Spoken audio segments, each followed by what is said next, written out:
Hai. Selamat datang kembali di channel Min Donghua. Kali ini kita akan melanjutkan cerita Donghua, Battle Troop di Heaven.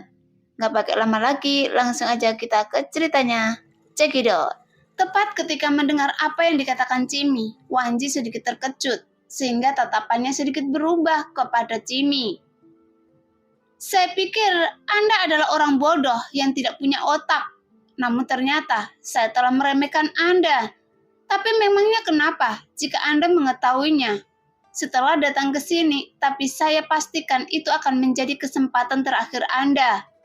Meskipun saya bukanlah tubuh dewa yang sebenarnya, tapi setelah bertahun-tahun yang tak terhitung jumlahnya telah berlalu, tubuh dewa yang sebenarnya lama menghilang. Jadi sekarang sayalah tubuh dewa yang sebenarnya. Sambil berbicara, Wanji berdiri dengan tangan di belakang punggung. Dia membusungkan dadanya sambil mengangkat kepalanya, sehingga dia terlihat mengesankan. Seolah-olah apa yang dia katakan, Cimi sudah mati, dan dia adalah tubuh dewa yang sebenarnya.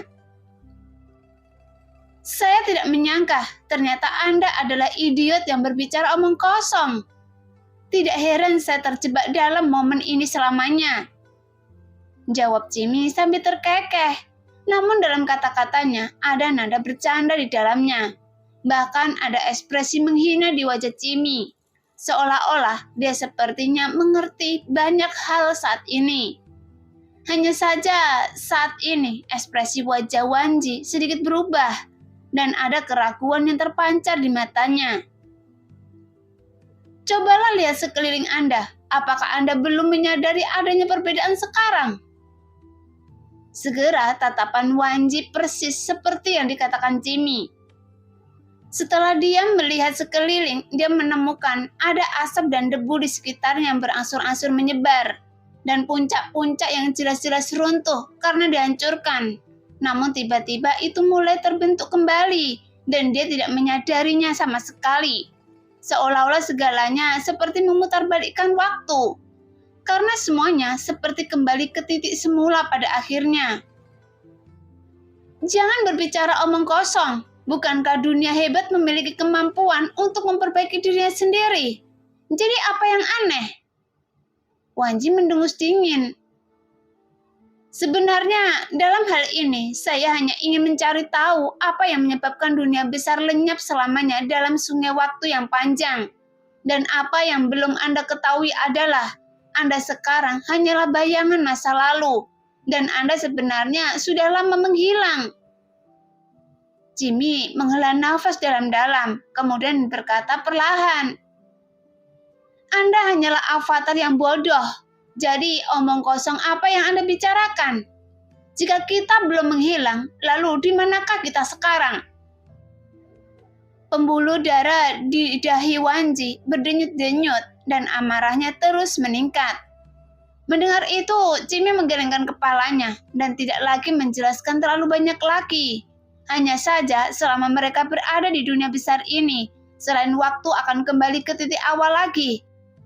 Semua kenangan orang di sini juga akan terus berulang dan mereka bahkan tidak ingat. Sepertinya tempat ini di antara nyata dan ilusi. Hanya saja saya tidak tahu apakah kematian di dalamnya nyata atau tidak. Jika tempat ini benar-benar ilusi yang diciptakan oleh sungai waktu yang panjang, seharusnya ada keberadaan yang mengatur ilusi ini. Dan orang yang mengendalikan ilusi harus menjadi keberadaan yang tak terbayangkan. Mata Cimi menunjukkan ekspresi berpikir. Pada saat ini, Wanji sangat marah. Kemudian dia melihat ke arah lubang besar di tanah. Jika dunia ini hanyalah sebuah ilusi, maka saya harus membunuh orang ini. Sambil berbicara, Wanji mengarahkan jarinya ke arah lubang di mana Xiuyan berada. Kemudian kekuatan tak kasat mata mengalir deras yang membuat seluruh lubang tiba-tiba dipenuhi asap dan debu. Seolah-olah saat ini semua kebencian dicurahkan pada Xiuyan. Lihatlah orang yang ingin Anda lindungi. Saya telah menghancurkan menjadi debu yang berterbangan, sehingga tidak ada satupun bagian tubuhnya yang tersisa. Sekarang, apakah Anda masih ingin bilang Ini hanya ilusi. Wanji tertawa seperti orang gila. Iya, ini hanya ilusi. Jadi, jangan seperti orang bodoh yang menipu diri Anda sendiri. Anda sudah lama mati, dan klan Cimi juga sudah lama musnah. Dan saya hanyalah sisa jiwa dari klan Cimi. Cimi menunjukkan ekspresi tak berdaya dan berkata sambil tersenyum masam. Mustahil! Jangan membuat omong kosong di sini. Wanji terus meraung dan marah. Jika Anda tidak percaya, jika Anda bisa mencoba menyakiti saya, dan Anda akan tahu segalanya. Cimi berkata dengan dingin. Mendengar itu, Wanji menyipitkan matanya. Kemudian dia menatap Cimi dengan mata dingin. Karena saat ini, dia masih merasa bahwa Cimi sedang menipunya. Kenapa? Apakah Anda takut untuk mengetahui hasilnya? Tepat ketika Wanji masih ragu-ragu, Cimi terus berbicara. Namun begitu pernyataan ini keluar, tiba-tiba Wanji mengarahkan jarinya ke arah Cimi dari jauh. Hanya saja dia masih mengontrol kekuatan jarinya, sehingga kekuatan yang tak terlihat hanya menembus bahu Cimi. Jadi dalam sekejap, sebuah lubang berdarah muncul di bahu Cimi. Tapi Wanji tidak terluka sama sekali, yang membuat pupil Wanji berangsur-angsur berkontraksi. Jelas bukanlah hasil yang ingin dia lihat. Klan Cimi telah menghilang, dan semua ini hanyalah ilusi itu yang dapat bertahan di sini hingga jangka waktu tertentu. Jadi Anda tidak lebih dari itu. Cimi terus berbicara, yang membuat ekspresi kegilaan di mata Wanji perlahan-lahan semakin kuat. Kemungkinan dia menggelengkan kepalanya dengan liar. Tidak, itu tidak mungkin. Anda pasti berbicara omong kosong.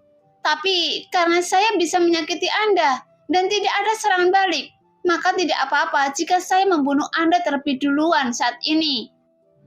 Lagi pula, saya terlalu malas untuk mendengarkan omong kosong Anda. Segera Wanji mengangkat tangannya, kemudian mengarahkan jarinya ke Cimi lagi. Pada saat yang sama, sepertinya ada cahaya merah berkedip di matanya Cimi. Seolah-olah dia telah sukses memancing niat membunuh Wanji. Ingin membunuh saya, mungkin tidak akan semudah itu. Cimi mengangkat sudut mulutnya, berkata sambil tersenyum percaya diri. Sungguh, saya ingin melihat trik apa lagi yang Anda miliki. Segera kekuatan yang sangat kuat tiba-tiba mengembun dari jari-jari Wanji. Bahkan kekuatan ini juga mengandung aturan langit dan bumi, membentuk cahaya dingin di ujung jarinya. Kali ini sepertinya Wanji ingin menggunakan kekuatan jarinya untuk melenyapkan Cimi sepenuhnya. Dengan ekspresi yang sangat ganas di wajahnya, dia mungkin mengetahui sesuatu saat ini. Hanya saja bagaimana dia bisa menerima kenyataan ini? Jadi dia hanya bisa menggunakan kegilaan untuk menutupi semuanya. Tuar! Segera terdengar suara ledakan yang memekakkan telinga. Bagaimanapun kekuatan yang terkandung di jari ini, sepertinya itu cukup untuk menghancurkan Cimi menjadi ribuan bagian. Bahkan di mata Cimi, dia bisa melihat kekuatan jari yang tak kasat mata membentuk tekanan udara. Dan itu langsung menyapu ke arah Cimi dengan ganas. Tuar! Segera terjadi ledakan sonik yang mendengung di kehampaan. Namun pada saat cahaya dingin dari jari Wanji hendak mendekati Cimi, tiba-tiba cahaya dingin dari jari Wanji langsung menghilang begitu saja. Sialan, itu sangat berbahaya dan saya hampir dihancurkan oleh Anda menjadi abu. Pada saat ini, sesosok tiba-tiba muncul di depan Cimi. Kemudian sosok berkata dengan marah. Adapun sosok ini, dia mengenakan satu set jubah hitam baru. Penampilan tubuh terlihat ramping dan berdiri tegak dengan rambut di belakang punggung. Tepat ketika Wanji melihat sosok yang muncul, tiba-tiba pupil Wanji langsung menyusut. Anda, bagaimana bisa? Jelas-jelas saya baru saja membunuh Anda, tapi mengapa Anda masih hidup dan muncul lagi?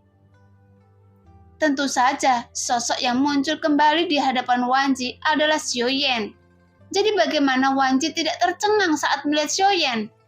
Bahkan Xiaoyan muncul di hadapannya dalam keadaan utuh, tanpa luka sedikit pun, sehingga adegan ini nampaknya semakin sulit untuk diterima oleh Wanji. Setelah Wanji tertegun sejenak, niat membunuh yang sangat kuat menyebar lagi. Kali ini dia benar-benar ingin melenyapkan Xiaoyan sepenuhnya. Segera Wanji melakukan serangan yang sangat ganas dan tanpa ampun.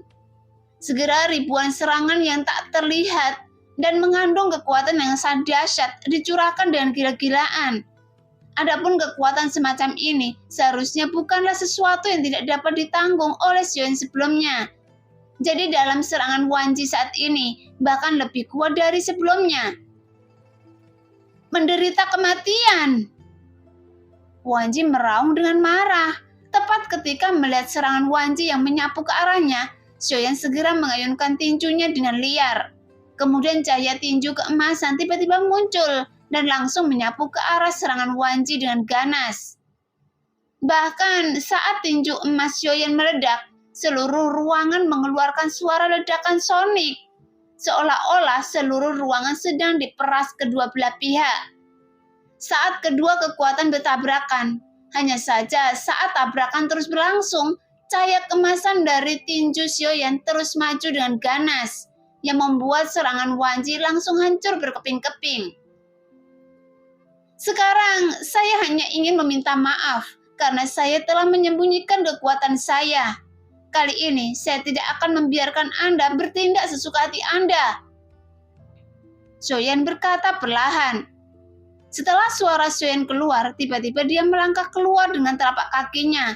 Kemudian kilatan cahaya guntur yang seperti benang sutra segera melintas di mata Wanji.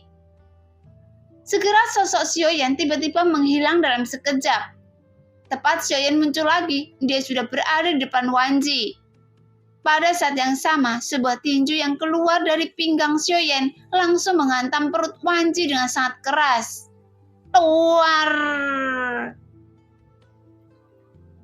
Segera terdengar suara teredam di bawah kekuatan yang sangat besar dari tinju Xiaoyan. Tiba-tiba seluruh tubuh Wanji tenggelam dan langsung membungkuk. Bahkan tanpa menunggu Wanji dapat bereaksi, dengan cepat Xiaoyan langsung menjambak rambutnya dan langsung mendorongnya hingga ke lututnya. Kemudian dengan sebuah tinju yang sangat keras di dadanya, sosok Wanji langsung dikirim terbang ke belakang yang membuat seteguk besar darah menyembur keluar dari mulutnya. Sehingga seluruh wajahnya tiba-tiba berlumuran darah. Pada saat ini, tiba-tiba Xiaoyan sepertinya memiliki kekuatan absolut untuk meningkatkan segala kekuatannya hingga mencapai ekstrim. Bahkan Jimmy pun tercengang saat melihat pemandangan itu. Sialan, iblis ini benar-benar menyembunyikan kekuatannya. Tapi sepertinya saya telah membuat pilihan yang tepat sekarang. Untungnya saya mengambil tindakan tepat waktu. Jika tidak, mungkin saya akan ditangkap oleh iblis ini lagi. Tidak hanya itu, mungkin saya akan dipotong-potong menjadi daging cincang. Sialan, orang ini benar-benar penuh kebencian dan sangat berbahaya. Jimmy berkata dengan ketakutan dalam hatinya. Nah, demikianlah cerita hari ini. Terima kasih yang sudah menonton video Min sampai selesai. Sampai jumpa di video selanjutnya. Bye-bye.